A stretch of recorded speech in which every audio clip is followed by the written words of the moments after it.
नमस्कार साथियों, स्वागत है आप सभी का हमारे YouTube चैनल अफेयरपीडिया पर। आज का तारीख है 28 जून 2024 और इस दिन के करंट अफेयर्स के सभी अति महत्वपूर्ण प्रश्न हम लोग इस वीडियो में डिस्कस करेंगे, जो कि आने वाले सभी प्रतियोगी परीक्षाओं के पॉइंट ऑफ व्यू से बेहद महत्वपूर्ण होगा। तो इस सेशन को अंत तक देखिएगा और अगर आपको ये क्वेश्चंस हमारा पसंद आता है तो इसे ज़्यादा से ज़्यादा शेयर कीजिएगा। और हाँ, अगर चैनल पे नए हैं तो चैनल को जरूर सब्सक्राइब कर लीजिएगा ताकि हमारा भी मोटिवेशन बना रहे। ठीक है, तो चलिए आज का वीडियो को शुरू करने से पहले आज का मोटिवेशन देख लेते हैं। You can't have a better tomorrow if you are still thinking about yesterday. अगर आप कल के बारे में ही सोच रहे हैं अभी तक, तो आपका आने वाला कल कभी भी बेहतर नहीं हो सकता है। तो जो बीत गया उसके बारे में सोचना ही नहीं है। ठीक है, जो आ रहा है, जो अभी चल रहा है उसके बारे में सोचिए, और जो भविष्य में क्या होगा, कैसे प्लानिंग करना है, कैसे स्टडी करना है, उसके बारे में सोचिए। जो दिन बीत गया वो लौट के नहीं आएगा। ठीक है, तो ये चीज ध्यान रखिएगा।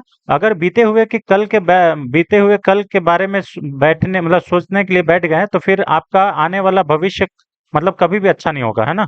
तो चलिए इसी मोटिवेशन के साथ आज का पहला क्वेश्चन देख लेते हैं। आज का पहला क्वेश्चन है फ्रेंड्स, ये इंटरनेशनल मतलब न्यूज़ है, ये ध्यान से देखिएगा। हाल ही में कौन सा दक्षिणी अमेरिका जो राष्ट्र है वो अंतर्राष्ट्रीय सौर गठबंधन जो कि आईएसए है, आईएसए उसका उसमें शामिल होने वाला 100वां पूर्ण सदस्य बन गया है। तो 100वां जो पूर्ण सदस्य है वो अभी पराग्वे बन गया है। ऑप्शन नंबर ए इसका सही आंसर है, पराग्वे। ठीक है, पराग्वे, ये याद रखिएगा, ऑप्शन नंबर ए। ठीक है, ये दक्षिणी अमेरिका राष्ट्र है और ये 100वां पूर्ण सदस्य बना है। ठीक है, 26 जून 2024 को पराग्वे ने आधिकारिक तौर पर नई दिल्ली में आईएसए को अपना अनुसंधान समर्थन दस्तावेज जो है वो सौंप दिया। भारत के विदेश मंत्रालय में आर्थिक कूटनीति और राज्य प्रभाव के संयुक्त सचिव अभिषेक सिंह ने अनुसमर्थन दस्तावेज प्राप्त किए। ठीक है, यहाँ पे देखिए आईएसए का लक्ष्य जो है वो दुनिया भर में सौर ऊर्जा परियोजनाओं को बढ़ावा देना है। यह सदस्य देशों के लिए ऊर्जा सुरक्षा सुनिश्चित करने, ऊर्जा पहुंचाने, ठीक है, बढ़ाने, अस्थायी ऊर्जा स्रोतों की ओर परिवर्तन को आगे बढ़ाने के लिए सहयोगी ढांचा और एक संयुक्त रूप से मंच प्रोवाइड करता है। ठीक है, और ये पहला एकमात्र इंटरनेशनल ऑर्गेनाइजेशन है जिसकी जो हेडक्वार्टर है, मुख्यालय है, वो भारत में है। ठीक है, ये याद रखिएगा। अभी तक इसमें 119 देश शामिल हो चुके हैं। ठीक है, लेकिन पूर्ण सदस्य के रूप में अभी 100वां सदस्य ये बना है, पराग्वे, ये याद रखिएगा। और 99वां जो सदस्य था वो स्पेन बना था, ये याद रखिएगा, मई 2024 में। ठीक है, अंतर्राष्ट्रीय गठबंधन जो है ये 121 देशों का एक सहयोग संगठन है जिसका शुभारंभ जो है भारत और फ्रांस में 30 नवंबर 2015 को पेरिस में किया गया। ठीक है, भारत के प्रधानमंत्री नरेंद्र मोदी जी के द्वारा ये पहल का परिणाम है। ठीक है, इसकी स्थापना 30 नवंबर 2015 को किया गया था और अभी वर्तमान में इसके जो अध्यक्ष है वो आर के सिंह है। ऑप्शन ये ध्यान रखिएगा, आर के सिंह है ना, अंतर्राष्ट्रीय सौर गठबंधन का। ठीक है, तो चलिए क्वेश्चन नंबर 2 पे आते हैं।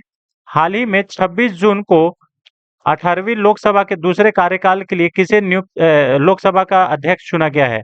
तो स्पीकर ऑफ द लोकसभा अभी दूसरी बार ओम बिरला ही बने हैं। ओम बिरला जो है ये कोटा जो राजस्थान में है, वो वहां का बुंडी सीट से सांसद है, ये याद रखिएगा। और ये लगातार दूसरी कार्यकाल के लिए स्पीकर पद के लिए चुने गए हैं। आपको बता दें कि स्पीकर पद जो है वो बहुत ही महत्वपूर्ण पद है, क्योंकि एंटी डिफेक्शन लॉ जो होता है ये किसी भी पार्टी को रद्द करना है या किसी सांसद का सांसदगी जो है मतलब मेंबरशिप जो है उसको रद्द करना है, तो वो भी डिसीजन कौन लेता है, वो स्पीकर ऑफ द लोकसभा लेता है। तो ये याद रहेगा, ऑप्शन नंबर 20 का सही आंसर है। ठीक है, हाल ही में ओम बिरला दूसरे कार्यकाल के लिए लोकसभा के अध्यक्ष चुने गए हैं। दूसरे काल के लिए एनडीए उम्मीदवार को चुनने के पीएम मोदी ने प्रस्ताव के बाद बीजेपी सांसद ओम बिरला 26 जून को 18वीं लोकसभा के स्पीकर के रूप में चुने गए हैं। ठीक है, उन्होंने एक दुर्लभ मुकाबले में इंडिया ब्लॉक के उम्मीदवार सुरेश को ध्वनि मत से हराया। ठीक है, 1985 में जाखड़ के बाद ओम बिरला एकमात्र लोकसभा अध्यक्ष है जिन्होंने दो पूर्ण कार्यकाल सेवा की हैं। ठीक है, तो अभी इनका तो दो पूर्ण पूरा होगा या नहीं होगा वो तो बात की बात है, लेकिन ये दूसरी बार बन गए हैं, ठीक है। उसके बाद ओम बिरला राजस्थान के बता दिए हैं, ये कोटा बूंदी सीट से हैं और 17वीं लोकसभा में भी ये थे, ठीक है। कांग्रेस के सुरेश 8 बार केरल के मावेलीकारा निर्वाचन क्षेत्र से प्रतिनिधित्व है, ये याद रखिएगा, मतलब वहां से एमपी है। चलिए, अब क्वेश्चन नंबर 3 पे आते हैं। हाल ही में नाटो के अगले महासचिव के रूप में किसे नियुक्त किया गया है? तो अभी नाटो ने मार्क रूटे मार्क रूटे को अपना नया सचिव यानी कि नेक्स्ट सेक्रेटरी जनरल नियुक्त किया है। ऑप्शन नंबर डी इसका सही आंसर है, ठीक है। और ये नीदरलैंड के वर्तमान प्रधानमंत्री मार्क रूटे नाटो के महासचिव होंगे। उनकी नियुक्ति नाटो राजदूत ने ब्रुसेल्स स्थित मुख्यालय में एक बैठक के दौरान की है, ठीक है। तो नाटो की जो हेडक्वार्टर है वो ब्रुसेल्स में है, ये याद रखिएगा, इंपॉर्टेंट है ना। 1 अक्टूबर को नॉर्वे के वर्तमान महासचिव जेंस स्टोल्टेनबर्ग के पदभार ग्रहण करेंगे, ठीक है। सचिव के जनरल बैठक की अध्यक्षता करते हैं और संगठन को सुनिश्चित करने के लिए सदस्यों के बीच अक्सर नाजुक परामर्श का मार्गदर्शन करते हैं। आपको बता दें कि ये नॉर्थ अटलांटिक ट्रीटी ऑर्गेनाइजेशन है, नाटो, ठीक है। नॉर्थ अटलांटिक ट्रीटी ऑर्गेनाइजेशन, इसमें 30 देश पहले शामिल थे, ठीक है। और ये इसमें ये कहा जाता है कि अगर किसी भी देश पर किसी भी ये जो नाटो कंट्री है उसमें कोई भी देश पर कोई तीसरा अगर हमला कर देता है तो ये तीनों तीसों के तीसों देश एक साथ मिलकर उस देश को तहस-नहस करेंगे, ठीक है। तो ये याद रखेगा। ये 4 अप्रैल 1949 को यूरोपीय और उत्तरी अमेरिका के 12 देशों के द्वारा बनाया गया था। अभी वर्तमान में 32 सदस्य हैं। इसका मुख्यालय बेल्जियम के ब्रुसेल्स में है, ये याद रखेगा, ठीक है। यही नाटो है जिसके वजह से आज यूक्रेन का क्या हाल है आप देख सकते हैं ना। इसी नाटो में यूक्रेन शामिल होने का चाहत दिखाया और रसिया का अग्रेशन का सामना आज तक कर रहा है, आप सोच लीजिए, ठीक है। तो ये नाटो है, बहुत ही खतरनाक। चलिए, क्वेश्चन नंबर 4 पे आते हैं। हाल ही में किस राज्य सरकार ने मंत्रियों के वेतन और भत्तों पर आयकर देने की पुरानी व्यवस्था को समाप्त कर दिया है? तो ऐसा करने वाला मध्य प्रदेश बन गया है। आपको बता दें कि मध्य प्रदेश एकदम मतलब दिवालिया का कगार पे खड़ा है, इसलिए ये सब बड़े-बड़े फैसले लिए जा रहे हैं, ठीक है। अब क्या है कि जो भी सांसद होंगे, जो भी विधायक होंगे, वो अपना पैसा, अपना इनकम टैक्स खुद भरेंगे। पहले सरकार भरती थी, ठीक है। तो ये याद रखिएगा, मंत्रियों का भी पैसा। अब यहाँ पे देखिए, मध्य प्रदेश सरकार मंत्रियों को अब अपना इनकम टैक्स खुद भरना होगा, क्योंकि ये जो है पहले सरकार भरती थी और ये 52 साल पुरानी जो व्यवस्था है उसको समाप्त कर दिया। राज्य कैबिनेट ने 1972 के उस नियम को बदलकर बदलाव को मंजूरी दे दी है, जिसके तहत राज्य सरकार मंत्रियों के वेतन और भत्तों का आयकर चुकाती थी, ठीक है। 1972 के नियम के अनुसार संसदीय सचिव का कर व्यय राज्य सरकार द्वारा वहन किया जाता था। पिछले 5 वर्षों में राज्य सरकार ने मंत्रियों के आयकर पर 3 करोड़ रुपए से अधिक का भुगतान किया। आप सोचिए कि राज्य सरकार जो है, मंत्रियों का टैक्स जो है वो राज्य सरकार भर रहा है, और उसमें भी कितना, 3 करोड़ से ज्यादा टैक्स भरा है। तो सोचिए, तो ये तो मतलब राज्य के लिए बहुत ही बेकार बात है, ठीक है। तो ये बहुत ही अच्छा हुआ है कि कम से कम अब मंत्री लोग अपना पैसा खुद भर पाएंगे। अब यहाँ पे देखिए, मध्य प्रदेश का स्टैटिक फैक्ट्स डिस्कशन कर लेते हैं। आप मध्य प्रदेश मैप में देखेंगे, ये देखिए, ये मध्य प्रदेश का मैप है, जो कि इसकी सीमा जो है वो महाराष्ट्र से भी लगती है, गुजरात से भी लगती है, ठीक है, राजस्थान से भी लगती है, उत्तर प्रदेश से भी लगती है, छत्तीसगढ़ से भी लगती है, ठीक है। इसकी क्षेत्रफल 3,08,245 वर्ग किलोमीटर है। सीमा उत्तर में उत्तर प्रदेश से लगती है, उत्तर पूर्व एवं पूर्व में छत्तीसगढ़ से लगती है, दक्षिण में महाराष्ट्र, पश्चिम में राजस्थान एवं गुजरात से लगती है, ठीक है, ये याद रखिएगा। उसके बाद मध्य प्रदेश के अभी नए मुख्यमंत्री बने हैं मोहन यादव, ठीक है, डॉक्टर मोहन यादव। मध्य प्रदेश के वर्तमान राज्यपाल जो मंगू भाई छगन भाई पटेल है। और प्रथम मुख्यमंत्री अगर मध्य प्रदेश का पूछा जाए तो रविशंकर शुक्ल थे। प्रथम राज्यपाल डॉक्टर पट्टाभी सीतारमैया थे, ये पहले प्रथम राज्यपाल थे, ठीक है। जनसंख्या यहाँ पे 7.26 करोड़ है, पुरुष जनसंख्या 3.67 करोड़ है, महिला जनसंख्या 3.550 करोड़ है। जनसंख्या घनत्व 236 व्यक्ति प्रति वर्ग किलोमीटर और लिंग अनुपात 931 महिलाएं प्रति 1000 पुरुष है।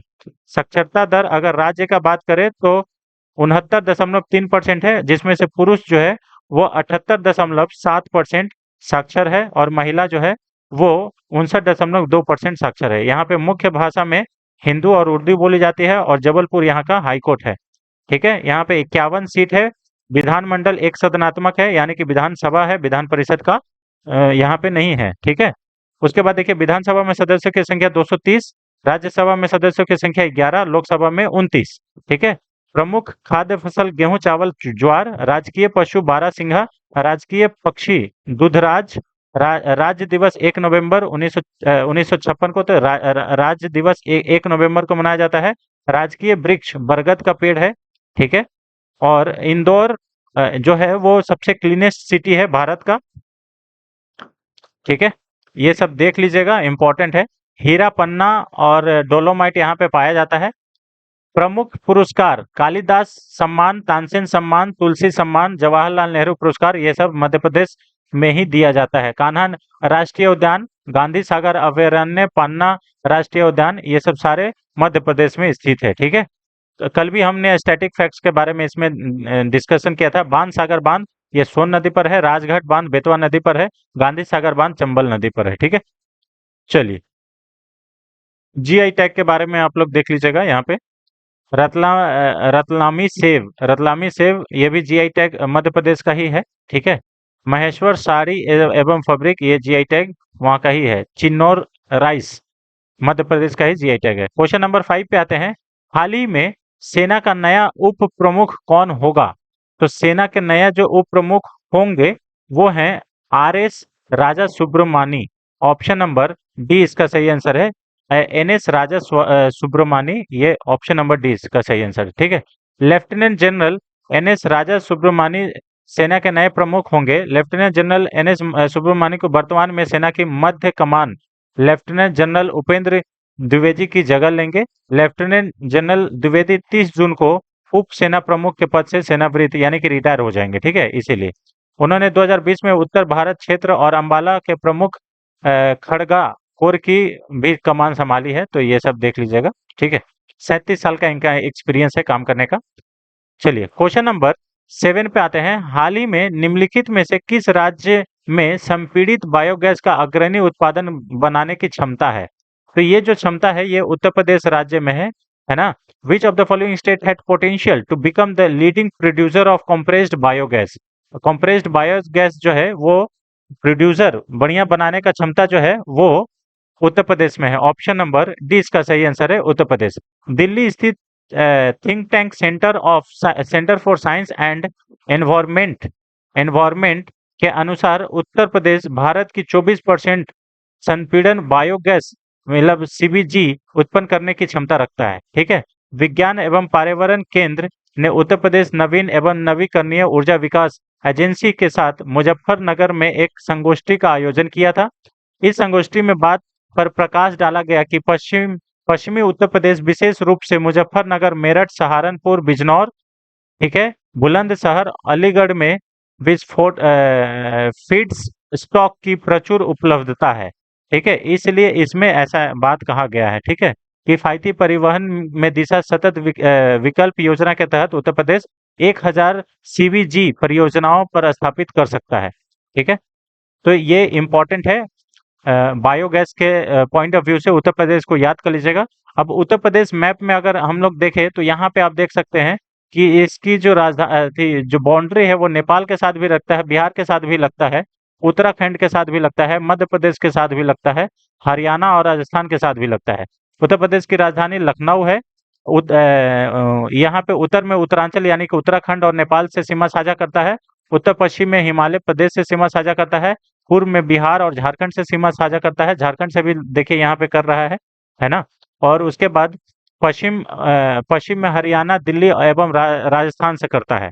ठीक है, दक्षिण में मध्य प्रदेश एवं छत्तीसगढ़ से करता है, ये याद रखेगा। उत्तर प्रदेश के वर्तमान मुख्यमंत्री योगी आदित्यनाथ हैं और वर्तमान राज्यपाल आनंदीबेन पटेल है, ये याद रखेगा। ठीक है, उसके बाद प्रथम मुख्यमंत्री की बात करें तो पंडित गोविंद बल्लभ भाई पटेल जो है वो प्रथम मुख्यमंत्री थे और प्रथम राज्यपाल श्रीमती सरोजिनी नायडू थे। ठीक है, उत्तर प्रदेश की प्रथम महिला मुख्यमंत्री सुचिता कृपलानी थी। जनसंख्या के मामले में लगभग 20 करोड़ यहाँ की जनसंख्या है। पुरुष जनसंख्या 10.5 करोड़। ये मतलब हम 2011 का जनसंख्या के हिसाब से बोल रहे हैं। और आप एकदम स्टैटिक फैक्ट्स में देख लीजिएगा फ्रेंड्स, एग्जैक्टली अभी आंकड़ा जो है वो देख लीजिएगा, 19.98 करोड़ है। पुरुष जनसंख्या 10.44 करोड़ है और महिला जनसंख्या 9.53 करोड़ है। जनसंख्या घनत्व जो है वो 829 व्यक्ति प्रति वर्ग किलोमीटर है और लिंग अनुपात 912 महिलाएं प्रति 1000 पुरुष है। कुल साक्षरता दर राज्य का बात करें तो 67.7%, पुरुष साक्षरता दर 77.3% और महिला साक्षरता दर 57.2%। मुख्य भाषा में हिंदी और दूसरी आधिकारिक भाषा उर्दू है। यहाँ पे जो इलाहाबाद हाई कोर्ट है वो इलाहाबाद में प्रयागराज में स्थित है, ये याद रखिएगा। ठीक है। उसके बाद यहाँ पे जिला 75 है और यहाँ पे विधानमंडल है द्विसदनात्मक, यानी कि विधानसभा विधान परिषद दोनों है। विधानसभा में सदस्यों की संख्या 404, विधान परिषद में सदस्यों की संख्या 100, राज्यसभा में 31 और लोकसभा में सदस्यों की संख्या 80। राजकीय पशु बारहसिंघा है। राजकीय पक्षी सारस एवं अथवा क्रोंच है। राजकीय पुष्प ब्रह्म कलश है। राजकीय चिन्ह मछली। स्थापना दिवस 1 नवंबर 1956 को। प्रमुख खनिज तांबा, जिप्सम, चूना पत्थर और डोलोमाइट यहाँ पाया जाता है। पर्यटन स्थल में ताजमहल, आगरा का सारनाथ, कुशीनगर, वाराणसी और प्रयागराज। ठीक है। प्रमुख जनजातियां थारू, भोटिया, जौनसारी, खरबार, शौका, बुक्सा, राजी। उसके बाद अथवा जो राजी अथवा बनरौत, महागिरी, ये सब जो जनजातियां वहाँ पाई जाती है। Central drug research institute Lucknow में स्थित है। ठीक है। वन्य जीव जो दुधवा राष्ट्रीय उद्यान है वो भी उत्तर प्रदेश में है, ये याद रखिएगा। बाकी तो यहाँ पे और कुछ याद करने का जरूरत नहीं है। ठीक है। तो ये अभी उत्तर प्रदेश का स्टैटिक फैक्ट्स है। अब हम लोग क्वेश्चन नंबर नेक्स्ट पे चलते हैं। Question number 7। हाल ही में निम्नलिखित में से किसने भारतीय नौसेना को medium range microwave obscurant chaff rocket वितरित किया है? तो medium range microwave obscurant chaff rocket जो है वो डीआरडीओ ने बनाया है। ऑप्शन नंबर डी इसका सही आंसर है, ये ऑप्शन नंबर डी। ठीक है। हाल ही में डीआरडीओ द्वारा भारतीय नौसेना को medium range microwave obscurant chaff rocket वितरित किया है। डीआरडीओ ने भारतीय नौसेना को मीडियम रेंज ये रॉकेट देकर इसका नाम क्या है?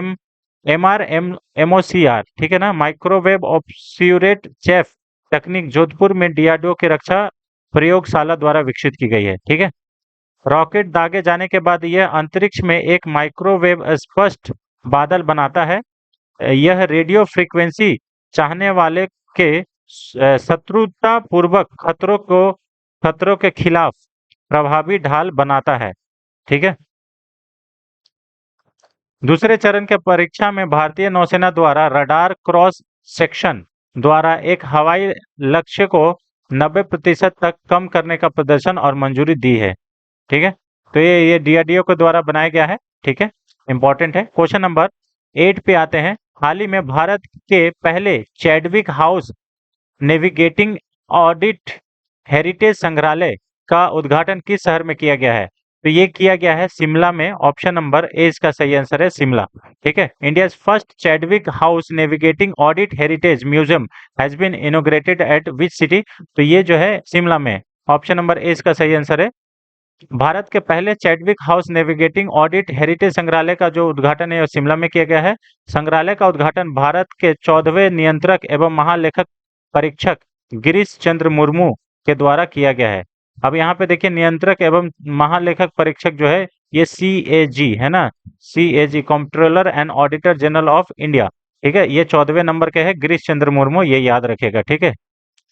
इस संस्था की समृद्ध विरासत और राष्ट्र के शासन में योगदान के संरक्षण और उत्सव का एक मील का पत्थर साबित होगा। यह संग्रहालय चैडविक हाउस में स्थित है, जो कि शिमला का एक महत्वपूर्ण स्थल है। CAG संस्था के विकास उपलब्धियों और मील का पत्थर को प्रदर्शित करता है। महात्मा गांधी 1946 में कैबिनेट मिशन के लिए अपनी शिमला यात्रा के समय यहाँ रुके थे। ठीक है, चैडविक हाउस। तो ये इसलिए भी इम्पोर्टेंट है, इसे देख लीजिएगा। अब हम लोग हिमाचल प्रदेश के स्टैटिक फैक्ट्स के बारे में बात कर लेते हैं। तो सबसे पहले आपको हम बता दें कि हिमाचल प्रदेश की जो राजधानी है वो आपका शिमला है। क्षेत्रफल 55,573 वर्ग किलोमीटर है। और सीमा जो है उत्तर में जम्मू कश्मीर, दक्षिण में हरियाणा और दक्षिण पूर्व में उत्तरांचल यानी कि उत्तराखंड और उत्तर प्रदेश, दक्षिण पश्चिम में पंजाब तथा तिब्बत है, चीन। यहाँ पे ये देख सकते हैं, ये हिमाचल प्रदेश है ना। देहरादून, पंजाब, चंडीगढ़, कश्मीर, लद्दाख से सबसे सीमा लगता है और इधर में तिब्बत है, ठीक है। इधर में ये याद रखिएगा, ठीक है। उसके बाद वर्तमान मुख्यमंत्री सुखविंदर सिंह सुक्खू बने हैं, यहाँ पे कांग्रेस का सरकार है। वर्तमान राज्यपाल जो है ये शिव प्रताप शुक्ल हैं यहाँ पे। और मुख्यमंत्री, प्रथम मुख्यमंत्री की बात करें तो यशवंत सिंह परमार थे। प्रथम राज्यपाल सुब्रमण्यम चक्रवर्ती थे यहाँ पे, हिमाचल प्रदेश के। जनसंख्या यहाँ पे 0.64 करोड़ जनसंख्या है और पुरुष जनसंख्या 0.34 करोड़, महिला जनसंख्या 0.33 करोड़। जनसंख्या घनत्व 132 व्यक्ति प्रति वर्ग किलोमीटर है। लिंग अनुपात 972 महिलाएं प्रति 1000 पुरुष है। साक्षरता दर 82.8% है और पुरुष साक्षरता दर 89.5% है। महिला साक्षरता दर 75.9% है, ये याद रखेगा। मुख्य भाषा हिंदी, कांगड़ी और लाहौली बोला जाता है। उच्च न्यायालय यहाँ पे शिमला में ही स्थित है और 12 गो जिला है, ठीक है। विधानमंडल जो है ये एक सदनात्मक है। विधानसभा में सदस्यों की संख्या 68, राज्यसभा में सदस्यों की संख्या 3 और लोकसभा में 4, ठीक है। गेहूं, मक्का, जौ जो है यहाँ का प्रमुख फसल है। राजकीय पशु कस्तूरी मृग यहाँ का है। और राजकीय पक्षी मोनल विजन यानी कि फैंजेट है। उसके बाद राजकीय दिवस 15 अप्रैल को मनाया जाता है। वन्य प्राणी विहार सिकरी देवी अभयारण्य ये मंडी में स्थित है और यही मंडी सीट से अभी कंगना रनौत जो है वो सांसद बनी है, ठीक है। पर्वत में शिवालिक, पीर पंजाल और जासकर, ठीक है। प्रमुख प्रमुख नगर में कुल्लू कुल्लू मनाली आप लोग सुने होंगे, ठीक है। प्रमुख नदियां सतलज, ब्यास, रावी और चेनाब यहीं से बहती है। प्रमुख त्योहार में लोसार, भुंडा और काहिका। जनजातियां यहाँ पे गद्दी, किन्नर और लाहौली और गुज्जर पाए जाते हैं। और उसके बाद राष्ट्रीय पार्क में ग्रेटर हिमालय नेशनल पार्क और रोहला राष्ट्रीय उद्यान ये अरुणाचल प्रदेश हिमाचल प्रदेश में स्थित है, ठीक है। प्रमुख दर्रे में बारह लाचाला और पिन पर्वती चुआरी ये सब प्रमुख दर्रे हैं। तो ये बारह लाचाला जो है वो बहुत फेमस है, ठीक है। कुल्लू मनाली ये सब बोल दिए हैं हमने। और कुल वन क्षेत्र 68% भाग है। प्रमुख झीलें में गोविंद सागर बांध और पोंग बांध झील यहीं पे स्थित है हिमाचल प्रदेश में, ठीक है। चलिए अब हम लोग क्वेश्चन नंबर 9 पे आते हैं। क्वेश्चन नंबर 9, हाल ही में भारत की सबसे बड़ी तेंदुआ सफारी निम्नलिखित में से किस राज्य में जनता के लिए खोला गया है? तो तेंदुआ जो है ये कर्नाटक में खोला गया है, कर्नाटक के बेंगलुरु में। ऑप्शन नंबर ए इसका सही आंसर है। भारत की सबसे बड़ी तेंदुआ सफारी जनता के लिए खोल दिया गया है। और ये देखिएगा, ये बनेर बनेरघट्टा बायोलॉजिकल पार्क जो कि बेंगलुरु में है, यहाँ पे खोला गया है, ठीक है ना, बेंगलुरु में, ठीक है। कर्नाटक के वन मंत्री ईश्वर खांड्रे ने इस तेंदुआ सफारी का उद्घाटन किया। फिलहाल 8 तेंदुओं को सफारी में छोड़ा गया है। आने वाले वर्षों में संख्या बढ़ेगी। बनेरघट्टा, कुद्रेमुख ये सब सारे चीज जो है जो राष्ट्रीय उद्यान है वो कर्नाटक में ही स्थित है, ठीक है। इसका 20 हेक्टेयर सारा चीज ये सब तो पूछता नहीं है। तो कर्नाटक की राजधानी प्राचीनतम नाम जो है वो मैसूर था, राजधानी बेंगलुरु है। 1 लाख क्या बोलते हैं 91,991 वर्ग किलोमीटर है सीमा जो है। अब यहाँ पे देखिएगा, कर्नाटक आपको अरबियन सी से लगा हुआ एक राज्य मिलेगा और ये तेलंगाना से भी शेयर साझा करता है, सीमा साझा करता है। केरल से भी करता है, आंध्र प्रदेश से भी करता है, महाराष्ट्र से भी करता है। उत्तर में महाराष्ट्र से तथा गोवा से सीमा साझा करता है, दक्षिण में केरल से, पूर्व में आंध्र प्रदेश से और तथा तमिलनाडु से, पश्चिम में अरब सागर से करता है। वर्तमान में मुख्यमंत्री यहाँ पे सिद्धारमैया हैं और थावरचंद गहलोत यहाँ पे वर्तमान में राज्यपाल हैं। राज्य दिवस 1 नवंबर को मनाया जाता है क्योंकि 1 नवंबर 1956 को इसकी स्थापना हुई थी। कर्नाटक जो के प्रथम मुख्यमंत्री केसी रेड्डी थे और कर्नाटक के प्रथम राज्यपाल एच जे वाडियर थे। जनसंख्या 6.10 करोड़ है और पुरुष जनसंख्या 3.09 करोड़ है। महिला जनसंख्या 3.01 करोड़ है। साक्षरता दर 75.4% है। महिला साक्षरता दर 68.1% है और पुरुष साक्षरता दर 82.5% है। ठीक है। लिंग अनुपात की बात करें तो 973 महिलाएं प्रति हजार पुरुष है। जनसंख्या घनत्व बात करें तो 319 व्यक्ति प्रति वर्ग किलोमीटर है। यहाँ पे मुख्य भाषा में कन्नड़ बोली जाती है और उच्च न्यायालय बेंगलोर में है। 30 जिला है यहाँ पे। हम्पी, बीजापुर, हुबली, कोलार। कोलार गोल्ड फील्ड आप लोग नाम सुने होंगे, ये भी कर्नाटक में ही स्थित है, KGF। ठीक है। यहाँ का प्रमुख जो नृत्य है वो है यक्षगान। ठीक है। टीपू सुल्तान का मकबरा, बीजापुर का गोल गुंबज, गरसप्पा जलप्रपात, ये सब सारा यहीं पे स्थित है। तुंगभद्रा अभयारण्य, बांदीपुर राष्ट्रीय उद्यान, नागरहोल, कुद्रेमुख। ठीक है। केंद्रीय और क्या बोलते हैं, केंद्रीय प्रौद्योगिकी अनुसंधान संस्थान सब यहीं पे स्थित है कर्नाटक में। यहाँ पे कर्नाटक जो है, कर्नाटक वो राज्य है जहाँ पे विधानमंडल जो है द्विसदनात्मक है, तो ये याद कर लीजिएगा, इंपॉर्टेंट है। ठीक है ना। विधानसभा के सदस्यों की संख्या 224, विधान परिषद में 75, लोकसभा में 28 और राज्यसभा में 12। ठीक है। राजकीय पशु स्लेंडर लॉरिस है। राजकीय पक्षी धनेश है। महात्मा गांधी ने एकमात्र कांग्रेस अधिवेशन की अध्यक्षता 1924 में बेलगांव में ही की थी। भारत का सबसे बड़ा जलप्रपात जोग जलप्रपात ये मैसूर में स्थित है, मैसूर कर्नाटक में। ठीक है। बेंगलोर को भारत का इलेक्ट्रॉनिक नगर या सिलिकॉन सिटी के नाम से भी जाना जाता है। कर्नाटक का रत्न मैसूर को कहा जाता है। विश्व का सबसे विशाल गुंबज बीजापुर गुंबज यहीं पे स्थित है। कर्नाटक में स्थित यूनेस्को की विश्व विरासत में हम्पी को शामिल किया गया था। 14वीं शताब्दी में विजयनगर साम्राज्य की यह राजधानी हुआ करती थी। ठीक है। यह तुंगभद्रा नदी के तट पर स्थित है। हम्पी विजयनगर बीजिंग के बाद दूसरा सबसे बड़ा मध्य युगीन शहर है। ठीक है। अब कौन कौन सा राज्य में द्विसदनात्मक व्यवस्था है, तो 6 राज्य है। वो 6 राज्य कौन सा? आंध्र प्रदेश, बिहार, कर्नाटक, महाराष्ट्र, तेलंगाना एंड उत्तर प्रदेश। ठीक है। और इन सभी का हमने डिस्कशन कर लिया है। ठीक है।